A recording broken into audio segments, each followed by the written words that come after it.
What's up, ladies and gentlemen? It's Brendan and I'm BMX45, and today we're coming at you with another video. We have a meta deck discussion for the Digimon TCG. We're here with the Bandai Card Game Fest 2024-25 Dallas Finals. I don't know if it says 2024. That's kind of weird. Should be like 25-26, but that seems, yeah, it might just be a typo there. We have the new tournament information for the finals. That happened just this last weekend. I don't believe EX10 was legal for this, but I mean, when we get into the deck list, we'll see if there's any EX10 cards in there, but I don't believe they were. So shout out again to the Eggman, as always, for having this stuff up here. You know, I love the little pie graph here, and it looks like it was quite the event here. Top 16 all over the place with 3 Galantmon X, even after the hits to that deck: 3 Magidramon, 2 Galaxy, 2 Omnimon, 1 Levia X, 1 Machinedramon, 1 Jesmon GX, 1 Sakuya, 1 Purple Hybrid, and 1 Blue-Green Imperial. So that's kind of cool. So we're going to get into it. We're going to take a look at all the different decks and just kind of see how this format's going, especially since this was the finals. And congrats to the top person here. And hey, if you enjoy this type of content, be sure to smash that like button, comment down below. We'd love to hear your thoughts. Subscribe to the channel and hit that bell for notifications so you don't miss a single minute of fun. All right, well, let's get right into it here. Top 16, congratulations to GT Gaming. First place with Galantmon X. It's really cool. Did better than I did while I played Galantmon. Of course, that was back in EX8 before we had the BT21 lineup, so there's that as well. So, yeah, pretty much what we've been seeing. Got a couple of the Warp Geos using the different Growl line, the Memory Gain line, maxing out on this guy. Having the Omnimon X-Antibody for game. Cool, boys, yeah.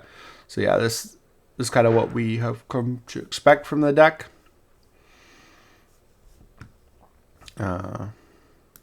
Pretty standard. We also have Leviamon X, second place. That's pretty cool. So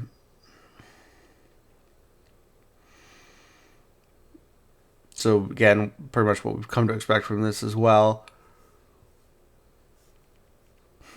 Rune was such a great card. Protoform, yeah.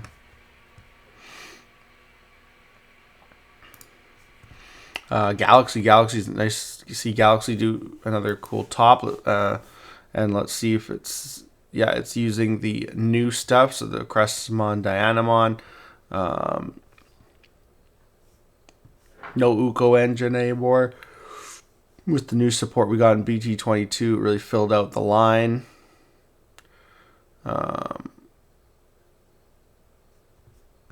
Yeah, and then top end, nice, you know, Hexablau, Gallant X, Mirage, Rune Mode 2, because you can go into Rune Mode off Dianamon, which is actually pretty sick. A little bit of red, but mostly blue base.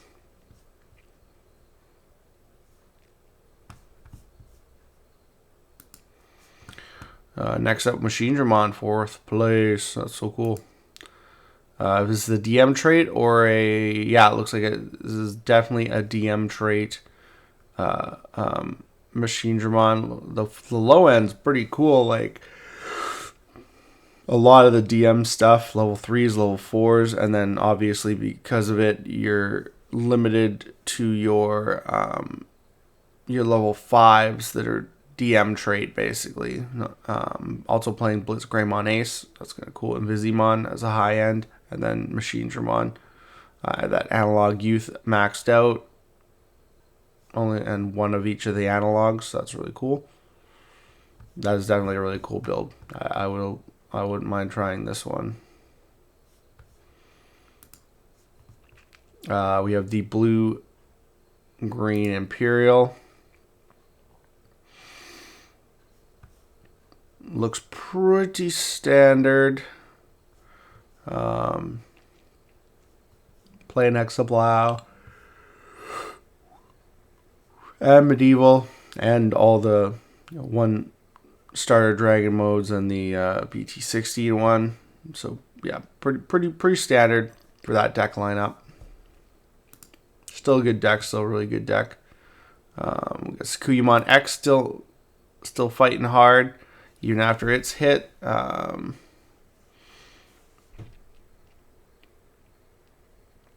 The one Sakuya there, obviously. Oh, playing Gallantmon, that's definitely an interesting play, playing the promo Gallantmon. Ruin mode, so good.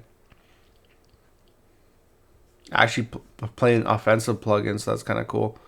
And then all the free yellow options that it can use. So Sakuyamon's still very competitive. Omnimon, this is cool because I was taking a look at this earlier, and it's using the Greymon. I like that. I definitely really like that. I still think Alter B is good in this deck because it gets around things that you can't get around any other way. But I like the inclusion of Greymon. Even though you don't have the Koromon, I still think that's really cool. I think I'd rather play that than I'm playing for Mirais right now.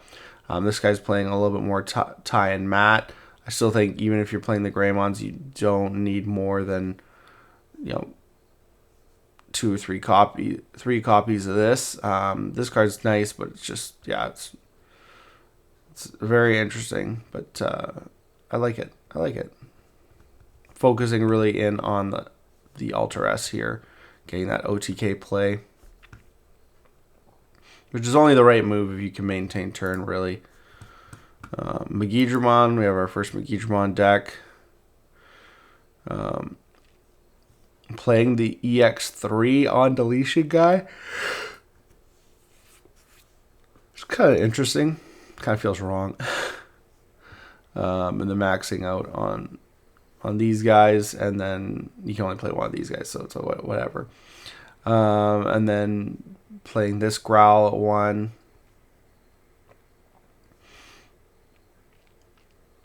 So much of that line just got butchered at the ban list. And then Ruin mode 2. Again, we got room for Ruin mode. Grab Crush, Jack Raid. Just playing all the cards.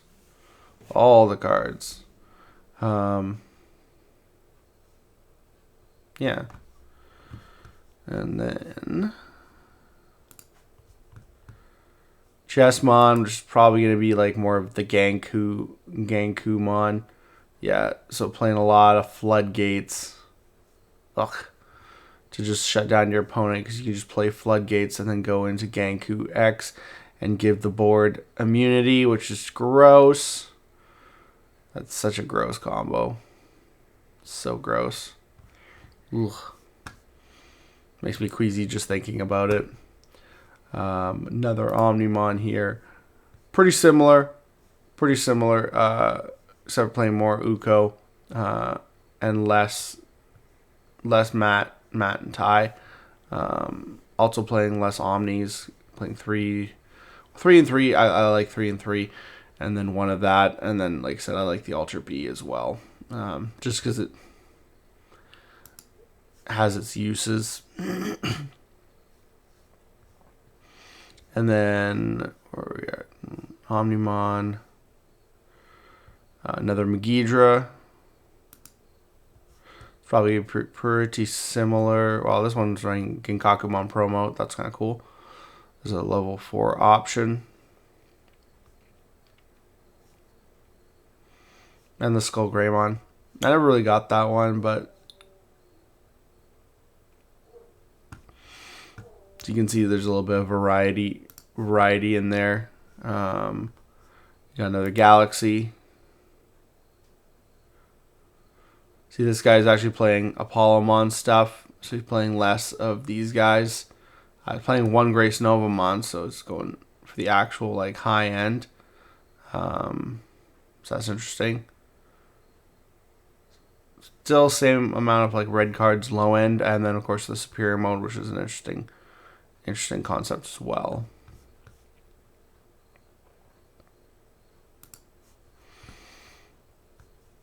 And I think we skipped some here. We're looking down too much. This one here, playing some actual Takados in there. Still playing cool boys. Quite a bit of options in that one.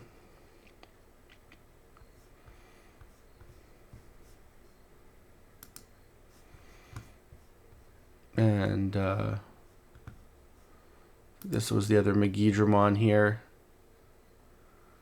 Psychmon for stunning. Oh, playing Black War Growl. That's another option you can go into. Although the name kind of screws it up because what was it? Well, you can't search that guy. I think, or maybe you can. I can't remember. There's something about him that always, like, I played him in one of my decks. I think it might have been my Gallantmon deck in EX8, and I like him, but just something about him just doesn't work. Great memory boost. It's kind of interesting because I'm pretty sure that's like purple and green. Yeah, I guess you can add medieval off of it, so everything you have is red. And he's playing the BT21 Takado, so that's kind of interesting. That is definitely interesting. Made it work for him. And then, of course, Gallant X. Another Gallant X. See, there's some variation in the rookies and in level 4s here. You know, whether or not you're playing, you know, BT12. I'm surprised you played the BT12 one over the one that lets you play up to 2. That's surprising to me. I don't know, maybe the inheritable, you just like the inheritable a little bit better to get 2000 DP. That'd be like, well, he's playing the other one. He's playing both, so he's getting the value out of his guys or just playing them in the back, which is okay, and then raising and then going into the Growl X. So yeah, War Growl. So there's some interesting variety, especially since all three decks, these deck types ended up in top. And then, of course, lastly, we have the purple hybrid. Kind of similar, nothing different than I've seen the last couple builds. It's still a very competitive deck, and it didn't get, after its major hits at the beginning of January to this deck, or January, February, the deck hasn't really got any hits. The stuff we got hit in the last ban list wasn't super important to the deck. So it's just been fine to be able to just continue on the way it is. So that is your top 16. Right now you can kind of see here the decks that are doing well. Again, Megidra is three entries. It's nuts. Gallant's been doing crazy. Galaxy's back in there. Omni's still doing good. At least a couple. It's usually got like at least 2 hits in a top 16, and then you have your other ones that always kind of seem to squeak in through 1. People playing it very well and making their decks as consistent as possible. So I mean, like, these are the big contenders obviously right now. It takes up half. It takes up over half. I mean, that's 10 of the 16 entries. So these are the decks that apparently still need some reining in, after Worlds and stuff like that. So we'll have to continue to see if the meta changes at all with the addition of EX10 and then BT23 in October. We'll have to see what happens with all this. But let me know your guys' thoughts about this. What do you think about the CardFest Dallas Finals? And what do you think about these decks here? Do you think that they need to be limited? Do you think that they will get power crept? What do you think is going to happen in the future? And hey, it looks like that's all the time we have for this video. Thank you very much for tuning in, and we hope to see you in the next video. As always, have a wonderful day. And that's all for now, folks.